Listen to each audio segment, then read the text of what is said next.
उत्तर प्रदेश विधानसभा में चल रहा मानसून सत्र आज समाप्त हो गया।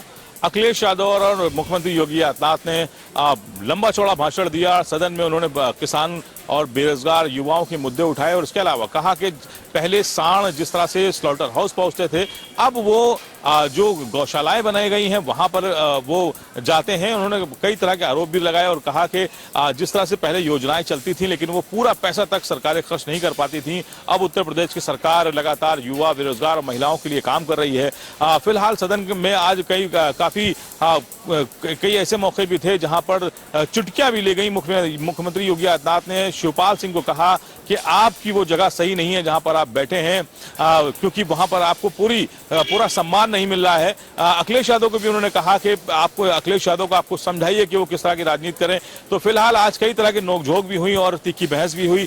सत्र आज समाप्त हो गया है, लेकिन अखिलेश यादव ने कहा है कि जिस तरह से सत्र में चर्चा होनी चाहिए थी बेरोजगारी को लेकर, युवाओं को लेकर, उस तरह से आज चर्चा नहीं हुई है सदन में। फिलहाल उनका कहना है कि लेकिन समाजवादी पार्टी ऐसे मुद्दे लगातार सड़क से लेकर संसद तक उठाती रहेगी।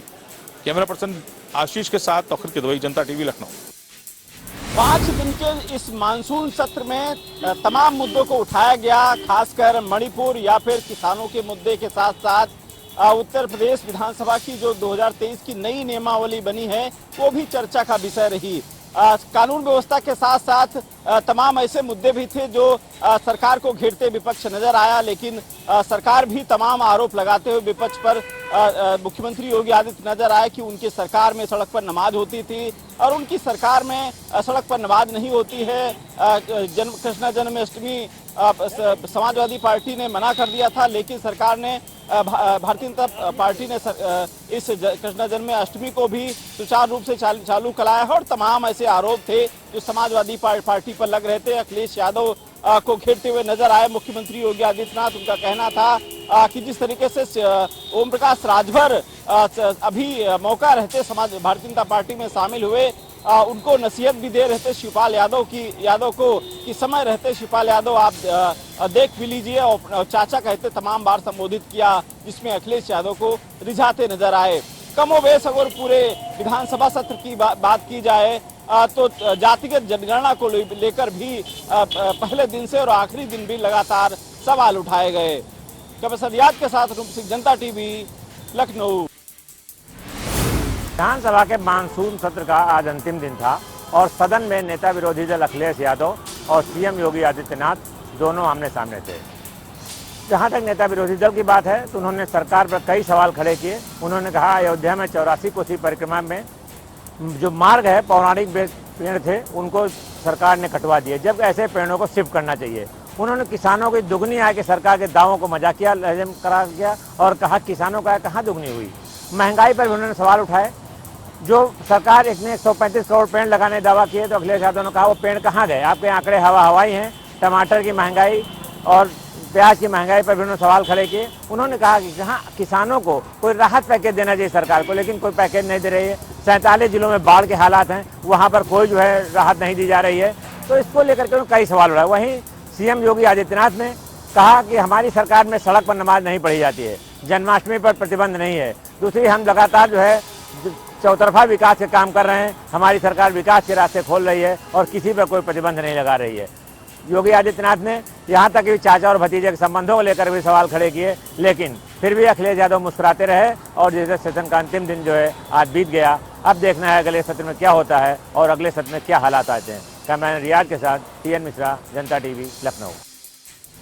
बंसल बीकानेर की एक बार फिर आई सामने दबंगई, 2 युवकों को बेरहमी से पीटा। आपको बता दें मामला जनपद हापुड़ के बंसल बीकानेर का है, जहां पर एक बार फिर बंसल बीकानेर के कर्मचारियों की दबंगई देखने को मिली है।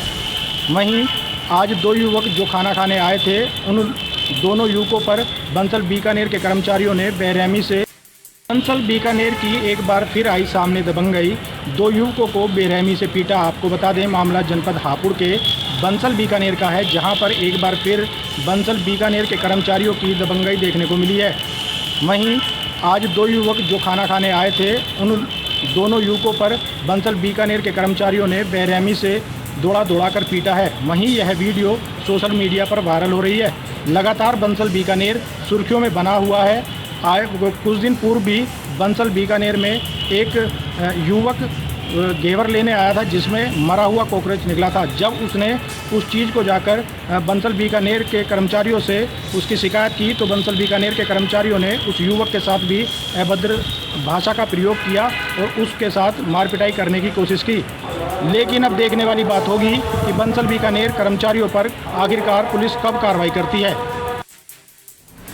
झांसी जिले में जिस तरह देखा गया है कि किसानों ने भारी आक्रोश में आकर के हर तहसील में जाकर के उनने आज ट्रैक्टरों को लेकर के रैली निकाली है। जिस तरह का देखा गया है कि मुख्यमंत्री को जो उन्हें आज उप जिलाधिकारी के माध्यम से ज्ञापन सौंपे हैं, इसको लेकर के उन्हें अपनी मांगों को लेकर के हर तहसील में जिस तरह से उन्हें आज ट्रैक्टरों द्वारा रैली निकाली गई है, उनका रोष देखते हुए अपनी मांगों को उप जिलाधिकारी के द्वारा प्रार्थना पत्र के माध्यम से रखा है।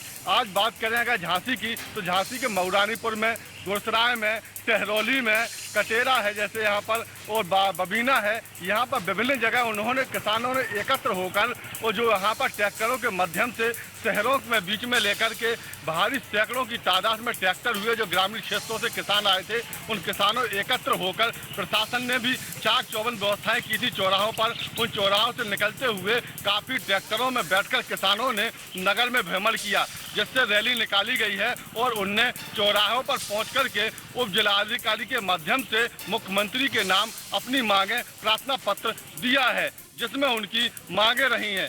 झांसी से जनता टीवी, दरमन सिंह प्रयास। 15 अप्रैल को झांसी के थाना बड़ा गांव के अंतर्गत माफिया अतीक अहमद के पुत्र असद व गुलाम शूटर की पुलिस मुठभेड़ के दौरान मौत हो गई थी, जिसकी जांच 2 सदस्यीय न्यायिक जांच आयोग की टीम झांसी में 17 व 18 अगस्त को करेगी। जिस प्रत्यक्षदर्शी को इस विषय में कोई भी जानकारी हो, इस मामले में जो भी जानकारी रखता हो, इस जांच टीम के समक्ष जाकर अपना पक्ष रख सकता है, अपनी बात कह सकता है। जाने वाले व्यक्ति को अपना आधार कार्ड लेकर जाना पड़ेगा। मैं बताना चाहूँगा कि इसके लिए पुलिस ने जगह जगह इस तरह के पोस्टर चस्पा किए हैं, जिससे कि लोगों को जानकारी मिल सके कि 17 व 18 को जांच सदस्यीय आयोग टीम झांसी में रहेगी, जिससे लोग जाकर अपनी बात वहां पर रख सकें और जिसको भी इस घटना के विषय में कोई जानकारी हो वह अपनी बात जांच टीम को बता सके, जिससे न्यायिक जांच में सहयोग मिल सके।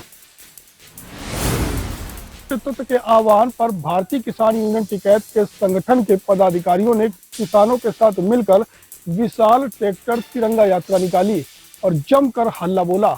उन्होंने गौशाला की समस्या सहित बिजली की समस्या को लेकर जिला प्रशासन को एक मुख्यमंत्री को संबोधित ज्ञापन सौंपा। आपको बता दें कि जनपद कानपुर देहात के आज जिला मुख्यालय पर भारतीय किसान यूनियन टिकैत के पदाधिकारी पहुंचे और उनके साथ भारी किसानों का दलबल था। उन्होंने एक ज्ञापन के माध्यम से अपनी समस्याएं बताई, जिसमें मुख्य रूप से आवारा मवेशी और बिजली की समस्या थी। उन्होंने बताया कि गांवों में गौशालाएं तो बनाई गई, लेकिन वह सुचारू रूप से संचालित नहीं है, जिसके चलते किसानों की फसलें लगातार बर्बाद हो रही हैं। तो वहीं बिजली की कटौती से परेशान हैं लोग।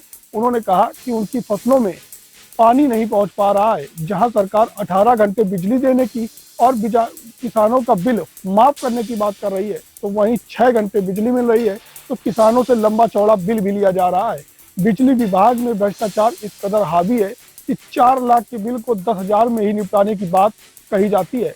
ऐसे में भ्रष्टाचार व्याप्त है। इन सभी समस्याओं को लेकर जिला प्रशासन को एक ज्ञापन मुख्यमंत्री को संबोधित सौंपा है और जल्द ही इस पूरे मामले में निस्तारण की मांग की है। कानपुर देहात से गौरव शुक्ला, जनता टीवी। लखीमपुर खीरी पुलिस पर एक बार फिर आरोप लगे हैं। आपको बता दें कि बनगवा मंडी जो कि नेपाल बॉर्डर पर स्थित है, वहां के व्यापारियों ने गौरी फंडा पुलिस पर बहुत ही गंभीर आरोप लगाए हैं। उन्होंने बताया है कि जो ट्रांसफर वोटर के कहने पर मंडी के जो व्यापारी हैं उनको गौरी फंडा पुलिस बराबर प्रताड़ित कर रही है। उनको दबाव बनाया जा रहा है कि वो लोग अपना माल ट्रांसपोर्ट के द्वारा मंगाएं। आपको बता दें कि लखीमपुर के खीरी के नेपाल बॉर्डर पर स्थित बनगवा मंडी के व्यापारियों ने गौरी फंडा पुलिस के दरोगा पर आरोप लगाते हुए कहा है कि वो अपनी गाड़ी से माल लाने नहीं देते हैं और जो माल लेके वो लोग जाते भी हैं उनको माल को जब्त कर लिया जाता है।